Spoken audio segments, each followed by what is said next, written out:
Everybody, welcome back to the channel. In today's video, we're going to be talking about the Grau and whether or not it got buffed, because I'm seeing a lot of different TikToks out there, as well as YouTube videos, people claiming the Grau is ultra powerful, it's OP, they buffed it beyond belief, laser accurate, blah, blah, blah, blah, blah, blah, blah. We're going to talk about what is going on with the Grau and where it ranks amongst the other rifles, give you a best class setup, kind of explain why you should choose one thing over the other. If you do enjoy the video, learn something new, please do me a favor, hit that like button. Goal in today's video is 3,500 likes, so hopefully we can hit that number pretty easily. And if you're brand new or just haven't yet subscribed and want to find your way back, double check, make sure you are subscribed with notifications on. Let's go ahead and get into a few key points with the Grau. Around the integration, there was this tweet about the kilo saying that it was basically nerfed. We've already explained that a couple times. I'll breeze through that briefly.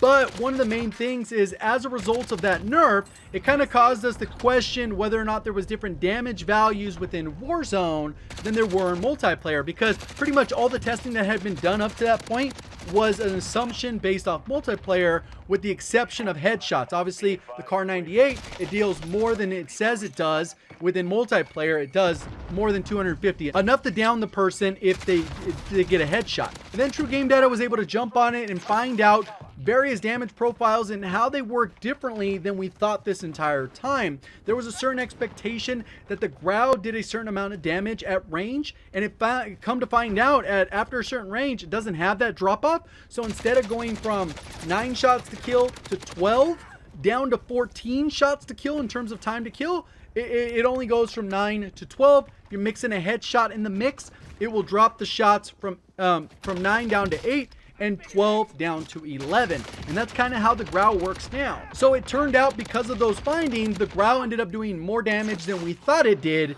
but it was untouched. It hasn't been touched since it was nerfed several months ago. And then the Bruin was meta for a while because it was overpowered. Then they went and nerfed that, and it kind of knocked down the peg, but people had already kind of moved on to the Kilo. And then once the Kilo got nerfed, and the Kilo, how it got nerfed is it had a 9 shot, 11 shot, and 14 shot. And that's what we thought it did, but it was really only doing 9 and 11. And then they added on the 14 shot kill range that we expect. That's why the Kilo feels like it's shooting marshmallows at a certain range. It just feels so weak, even though it's laser accurate. So when they go head to head, as a result of that, the Grau is going to feel significantly stronger. But at the end of the day, it's not buffed. It wasn't changed in any way. A lot of the balancing changes shifted the entire meta, especially since the dynamic of weapons.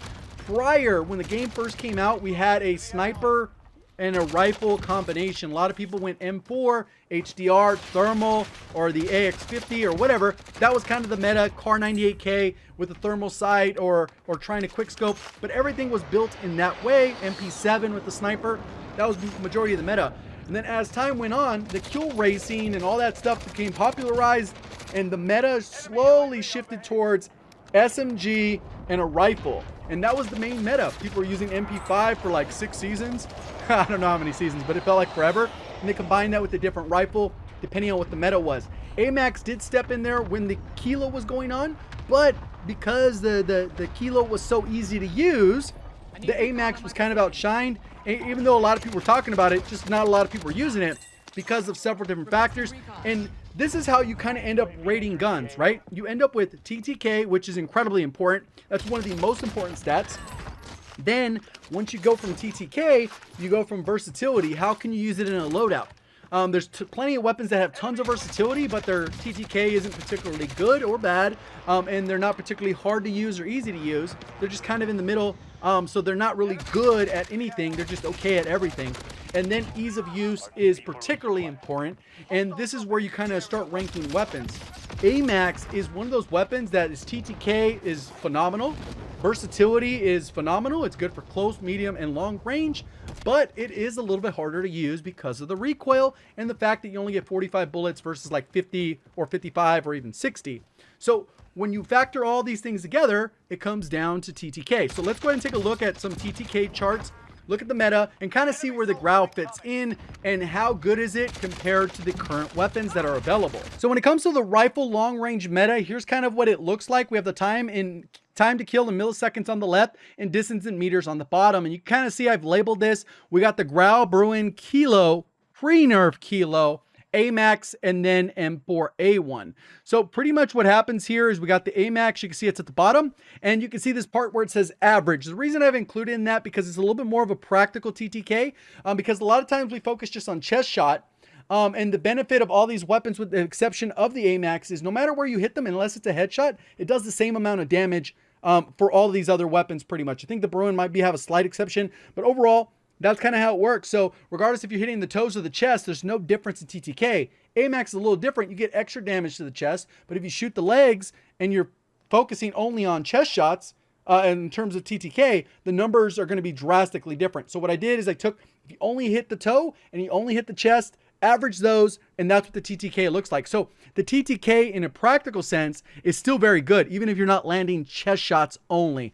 Over here, we have the M4, which is still very good up close. Something to keep in mind is these weapons, they do have versatility, but they will still get beat out by someone using a MAC-10, MP5, Cold War, or Modern Warfare, because those TTKs are closer to 550 and below. So they'd be sitting like right around where this little imaginary line is.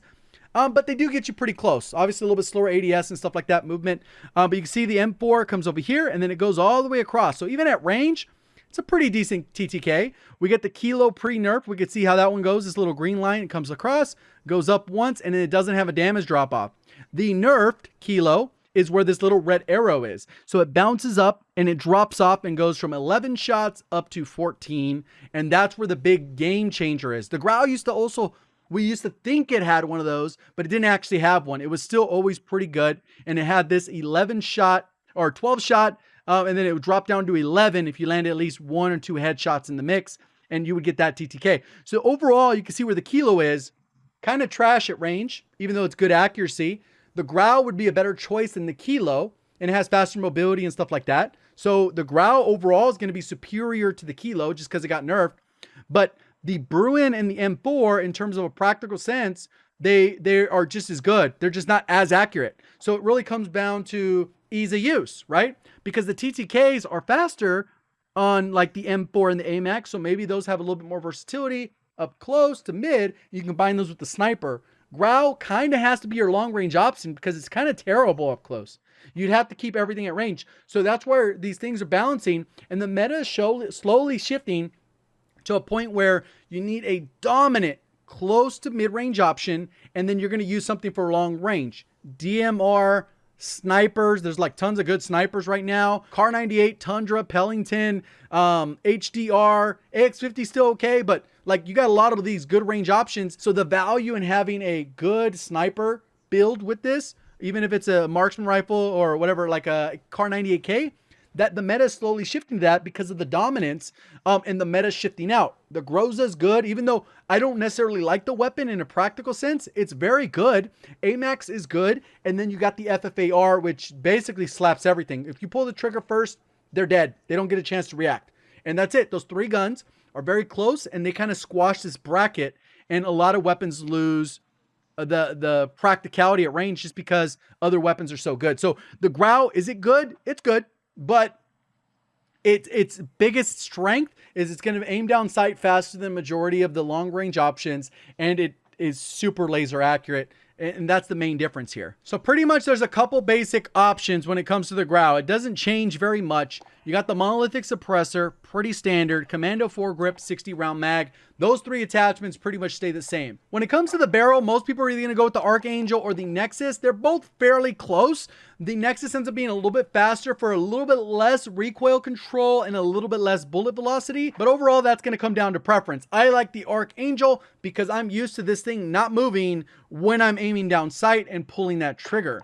Same thing, this ends up being the tricky spot where most people bounce around between. Personally, I like the tac laser just because I can control the recoil with this, even after it was nerfed way back when, where they gave it just a little bit more recoil that kind of made it where you had to use maybe a rear grip or an optic. It's just kind of one of those things. Personally, I like the tac laser. Some people like the VOK.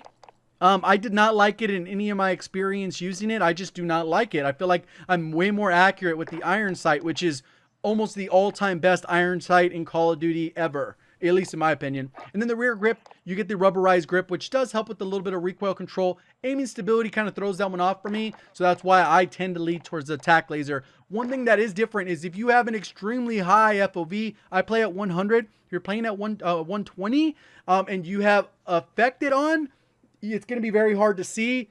But that's kind of the trade-off. You kind of know whether or not you like to play with iron sights or not. Hopefully I explained this in a way that makes sense for you. If you enjoyed the video or learned something new, please do me a favor, hit that like button. If you're brand new, want to find your way back, double check, make sure you subscribe with notifications on. We'll see you guys all in the next one. Thank you for watching. As always, have a great day.